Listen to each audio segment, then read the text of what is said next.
Bom dia, boa tarde, boa noite, não sei que hora que você vai ver esse vídeo. Tudo azul com você? Estou chegando com mais um Portal Ludoli Notícias. Hoje, 4 de novembro de 2022, sexta-feira. Já é sexta-feira. Isso aí, eu sou o Luiz, sou deficiente visual, mas na batalha todos os dias trazendo aí para você as principais notícias do dia. Já quero pedir para você dar o seu like, se inscrever no canal, ativar o sininho das notificações, compartilhar esse vídeo, né? Para que mais pessoas possam estar visualizando. Eu falei com você ontem com relação ao vídeo, né? E também o tempo em que nós tínhamos para fazer a solicitação da chamada monetização, que é a parceria com o YouTube. Pois bem, conforme eu disse ontem, nós chegamos aos 12 meses, né, no dia 1º de novembro, mas o YouTube dá sempre mais 30 dias para que a gente possa correr atrás. Nós estamos aí com 860 inscritos, precisamos de mais inscritos, né? Por isso, o seu compartilhamento é muito importante. Uma outra coisa que é muito importante é o seu like. É clicar no joinha ali para o YouTube entender que esse vídeo é importante, é relevante e que pode ser mostrado para mais pessoas. Quanto às visualizações, nós precisamos de 4.000 horas de visualizações. Temos exatamente hoje 3.154 horas de visualizações. Então, nos falta aí pelo menos 846 horas de visualização. Quero pedir para você que nos ajude. Sei que já tem bastante gente ajudando, né? Mas quero reforçar aí o pedido para que você possa... Hoje, vamos fazer o seguinte, um trato entre eu e você. Você manda para mais uma pessoa hoje que você sabe que não assiste o vídeo. Manda o link e pede para a pessoa assistir. E também, se você está assistindo o vídeo agora, além de compartilhar, além de assistir, assista pelo menos mais um vídeo hoje. Se você fizer isso, o tempo de visualização vai aumentar, né?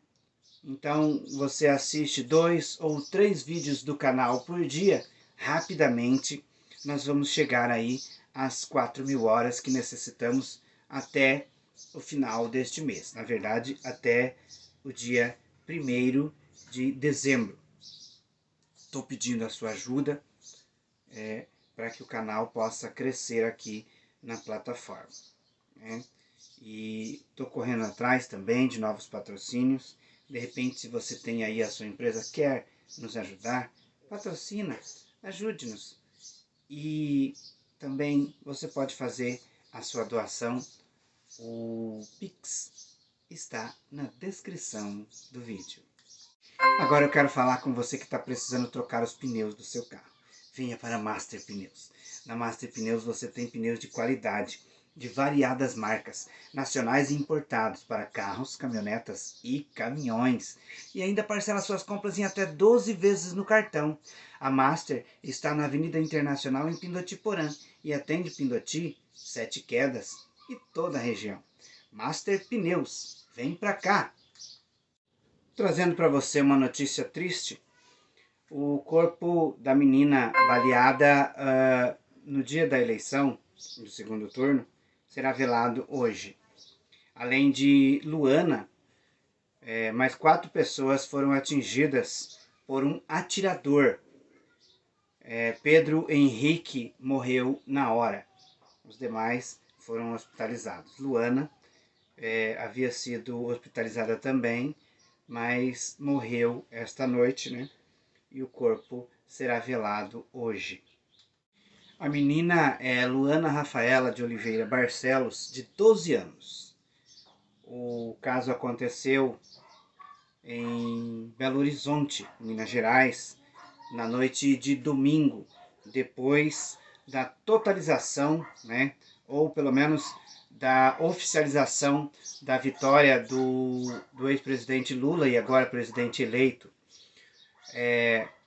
Segundo a tia de Pedro, que morreu na hora ali com os tiros, eles estavam em casa, né?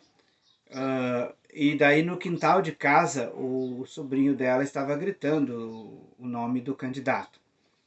E, e aí o atirador chegou atirando e baleou 4 pessoas, além de Luana, que morreu no hospital depois.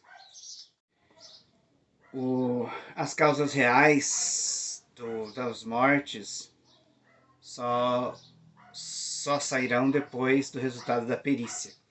Com relação à motivação do atirador, a polícia está investigando. Essa semana aconteceu um fato muito triste. Um doador de Goiânia, Goiás, um doador de coração, doaria o seu coração para um paciente em São Paulo. O rapaz, de 21 anos, morreu por traumatismo crânioencefálico e o coração iria para São Paulo. Devido aos bloqueios nas estradas, o coração não pôde ser conduzido até o paciente que o receberia na capital paulista.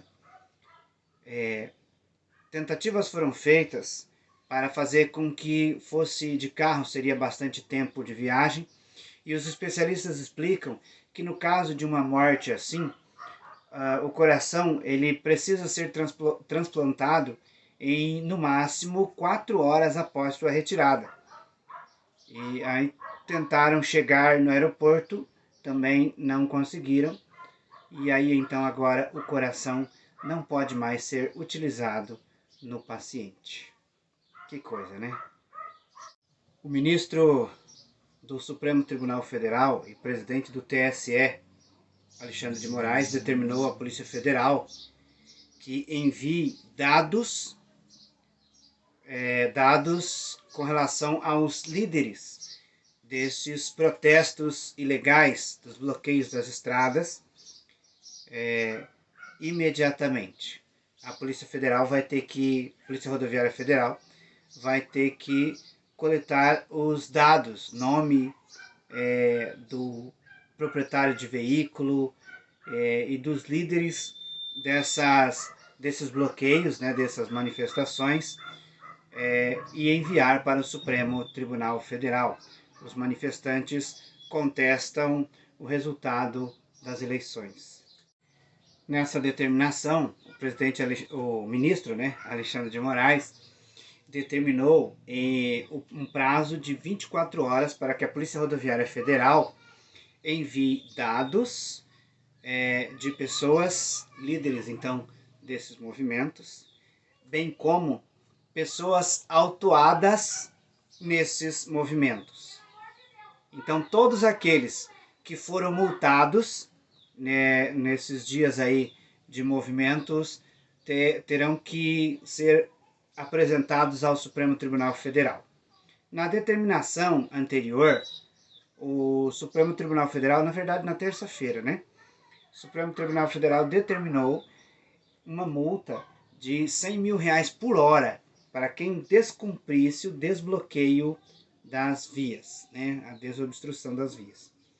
Então agora o ministro Alexandre de Moraes determina que a PRF em 24 horas envie esses dados para que a Suprema Corte possa tomar providências com relação aos referidos manifestantes. É que no entendimento de juristas e do próprio Supremo Tribunal Federal, dos ministros do Supremo Tribunal Federal, quando você faz uma manifestação em prol de algo que esteja de acordo com a lei brasileira, essa constituição é legal, essa manifestação é legal, né? E você tem o direito de manifestar. Quando a manifestação é ilegal, como segundo os ministros do Supremo Tribunal Federal, essa manifestação é ilegal porque ela contesta o resultado legítimo das eleições, contesta o resultado das urnas, tem, segundo eles, o princípio de pedir golpe, dentre outras irregularidades que o Supremo Tribunal Federal descreve nas manifestações a qual consideram ilegal. Está construindo, reformando, está precisando dar uma ajeitadinha na sua casa? Então corra para a Vidraçaria Triângulo. Na Vidraçaria Triângulo você tem profissional qualificadíssimo, um bom atendimento e os melhores preços da região. Na Vidraçaria Triângulo com certeza você faz um excelente negócio. A Triângulo está na Avenida Brasil 755 no centro de Laguna Carapã. E atende Laguna e toda, eu disse toda a região. Os telefones da Vidraçaria Triângulo estão na descrição do vídeo. Vidraçaria Triângulo. Vem aí as provas do Enem. As provas do Enem serão aplicadas nos dias 13 e 20 de novembro. Fique atento, porque as provas digitais não serão aplicadas em casa, tá? Elas serão aplicadas em local especificado pelo INEP. O local das provas consta no cartão de confirmação de inscrição de cada participante. Esse cartão você pode acessar no site enem.inep.gov.br/participante. O INEP orienta que todo candidato chegue às 12 horas, horário de Brasília. Para quem mora aqui no Mato Grosso do Sul, às 11 da manhã, né, é o seu horário de chegada, então, no local das provas para o Enem. Além do local da prova, o documento também traz a confirmação da escolha da língua estrangeira, como inglês e português. Para quem precisa também de atendimento especial, no caso de pessoas com deficiência, o documento informa também qual foi a ajuda, né, solicitada. No momento em que você chegar no local da prova, você deve levar consigo documentos como carteira de identidade, né, e o cartão de comprovação de matrícula, também caneta esferográfica preta transparente. Você pode levar a sua água também, desde que ela esteja em uma garrafa transparente e sem rótulo, tá? De repente você compra aí uma Coca-Cola, de garrafinha, daí você vai levar água na garrafinha de Coca-Cola. Você tem que tirar o rótulo, tá? E ela tem que ser bem transparente. Os documentos de comprovação da sua identidade, você pode levar documentos digitais no seu celular. Esses documentos podem ser apresentados na hora, lembrando que o documento ele tem que ser no aplicativo em que você tem ali o documento digital. Por exemplo, a carteira de habilitação digital. Então você vai abrir o aplicativo ali na hora e vai apresentar para a pessoa. Não vale ser algo digitalizado não, tá? Tem que ser no aplicativo original. Bom, aí depois que você apresentar esses documentos em forma digital, seu telefone celular, ele vai ficar dentro de um envelope que será lacrado. Tá? É preciso entregar o celular, você não pode permanecer com o celular dentro da sala de prova, no momento da prova. Não corram risco de ser desclassificado, que depois de desclassificado não tem mais choro, né? Então é interessante fazer as coisas certinha, né? Não tocar no envelope lacrado, tá? Ficar mexendo ali no envelope enquanto você faz a prova, de repente a pessoa que está aplicando a prova ali na sala pode te desclassificar. Então é interessante prestar muita atenção. Bom, mais informações nós vamos trazendo aí no decorrer dos dias, né? Nos dias que antecedem aí o dia 13. Boa preparação para o Enem e boas provas. A Justiça mandou investigar uma suspeita de assédio eleitoral em contemplados do Auxílio Brasil na cidade de Coronel Sapucaia, aqui no Mato Grosso do Sul. Segundo uma reportagem exibida pelo Profissão Repórter da Rede Globo, as gravações foram feitas 48 horas antes do segundo turno das eleições presidenciais. E o Profissão Repórter denunciou que a secretaria do município realizava uma reunião com os contemplados do Auxílio Brasil, e nessa reunião, ainda segundo a reportagem, tinha ali assédio eleitoral. O prefeito da cidade não se manifestou. Vamos falar agora sobre o Fundo da Amazônia, um fundo criado em 2014 e tem o objetivo de conter a degradação, o desmatamento da Amazônia e também de outros biomas da região, não só do Brasil, né, mas apoia aí outros biomas também em outros países, que é o caso. Esse fundo, ele tem um valor de cerca de 3 bilhões e 200 milhões de reais que estão parados. O principal doador para o Fundo da Amazônia é a Noruega, que cortou essa verba em 2019. Depois da eleição do segundo turno, a Noruega se manifestou dizendo que vai voltar a realizar as doações para o Fundo de Preservação à Amazônia. O que aconteceu?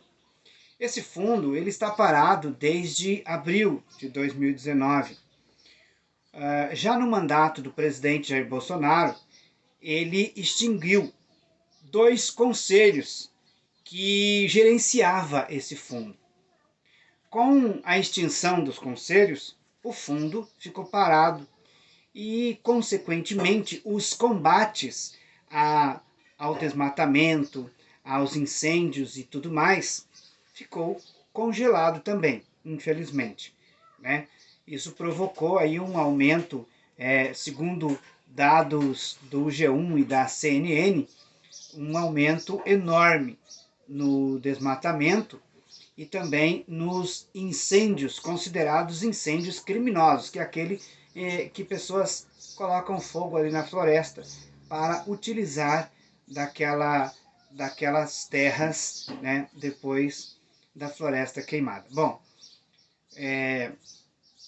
o importante é que esse fundo ele pode retornar, né, e com bastante dinheiro pelo visto aí. Segundo a Noruega, tem mais de 400 mil dólares, né, já para ser oferecido para o Fundo de Preservação da Amazônia. Isso é muito bom. E a Justiça decidiu nessa quinta-feira, dia 3, que a União ela tem 60 dias para reativar os conselhos de preservação, né, os conselhos que mantêm o Fundo de Preservação da Amazônia. 60 dias para que esses conselhos sejam reestruturados. O vice-presidente eleito, Geraldo Alckmin, esteve ontem na Câmara Federal de Deputados conversando com o relator do Orçamento 2023. Essa conversa visa equilibrar as contas para ver o que se pode fazer para manter aí alguns gastos considerados necessários por ambos. Dentre os gastos estão o Auxílio Brasil, que vai ser chamado de Bolsa Família novamente, né? Então esse auxílio de R$ 600 para as famílias a partir do início do ano, conforme foi promessa do presidente eleito Lula. Também tem uma promessa ali de R$ 150 de adicional para os contemplados do Auxílio Brasil, R$ 150 de adicional a cada criança com menos de 6 anos, né? Dentre outras questões que estão inclusas aí nas promessas de campanha e que a equipe do presidente eleito quer que isso venha a continuar. Então, o relator do orçamento, ele propôs uma PEC, a PEC de transição. Essa PEC iria tirar, né, o risco de furar o teto de gastos e abrir o orçamento para que algumas das despesas consideradas por eles necessárias e indispensáveis possam continuar a ser executadas. Bom, depois da reunião, o deputado Marcelo Castro, do MDB, que é o relator do orçamento, aos repórteres disse que as deficiências no orçamento para 2023 são muito grandes. Não cabe as despesas consideradas por eles como indispensáveis, né, não só o Auxílio Brasil, mas ele citou também que a PEC, que será apresentada para o presidente da Câmara e para o presidente do Senado, ela abriria, então, um orçamento para resolver também, né, para colocar dinheiro na farmácia popular, na saúde indígena e na merenda escolar. Porque neste orçamento que foi mandado pelo atual governo para o Congresso, não tem dinheiro para essas áreas. Então é preciso, segundo ele, né, segundo o relator do orçamento, que se faça algo imediatamente para resolver esse problema. Depois disso, gente, o vice-presidente eleito, Geraldo Alckmin, esteve também no Palácio do Planalto, conversando ali com algumas pessoas e com o ministro da Casa Civil, tratando sobre a questão da equipe de transição e os trabalhos de transição. Bom, conversado todas essas coisas, ele estava saindo do Palácio do Planalto, já no estacionamento, quando estava entrando no carro, o chefe de gabinete do presidente Jair Bolsonaro chamou novamente Geraldo Alckmin e disse que o presidente iria recebê-lo. Geraldo Alckmin foi até a sala da presidência e lá conversou então com o presidente Jair Bolsonaro. Ao sair, foi uma conversa rápida, questão ali de 10 minutos. Ao sair, Geraldo Alckmin, em uma entrevista, disse que o que o presidente fez foi colocar-se à disposição em tudo o que precisasse para que os trabalhos de transição de governo fossem tranquilos, né? Os repórteres perguntaram, o presidente lhe parabenizou pela vitória? Aí Geraldo Alckmin disse, olha, isso o presidente mesmo fala para vocês depois. Então, não respondeu, né? Mas foi chamado lá e nessa conversa o presidente se colocou à disposição com todas as informações necessárias para a transição de governo. Foi o que afirmou o vice-presidente eleito Geraldo Alckmin. Depois disso, Geraldo Alckmin, acompanhado da presidente do PT e de mais algumas pessoas, tiveram uma reunião também no TCU, Tribunal de Contas da União. O TCU vai acompanhar a transição de governo. Então eles foram lá conversar com os ministros do TCU, assim como fez os ministros do presidente Jair Bolsonaro na manhã de ontem. Inclusive o ministro Paulo Guedes, né, estava junto com os demais ministros quando procuraram os ministros do TCU para uma conversa, né? Isso é se colocar à disposição para que a transição aconteça. O Palácio do Planalto, a equipe do presidente Jair Bolsonaro, criou um sistema novo de dados do governo e passou a senha desse sistema para os membros do TCU, para os ministros do Tribunal de Contas da União. Então, com essa senha, eles poderão acompanhar todos os dados enviados para a equipe de transição, tudo que foi solicitado. A única coisa que eles pedem é que seja tudo documentado conforme exige a lei. Esse encontro no Palácio do Planalto ontem, que eu disse, foi entre Geraldo Alckmin, o vice-presidente eleito, e o ministro-chefe da Casa Civil, Ciro Nogueira. Ciro Nogueira vai comandar a equipe de transição do lado de Bolsonaro e o Geraldo Alckmin vai comandar a equipe de transição do lado de Lula, né? Segundo ambos, a conversa foi proveitosa. Geraldo Alckmin disse ontem que a transição já começou. Inclusive, o local onde será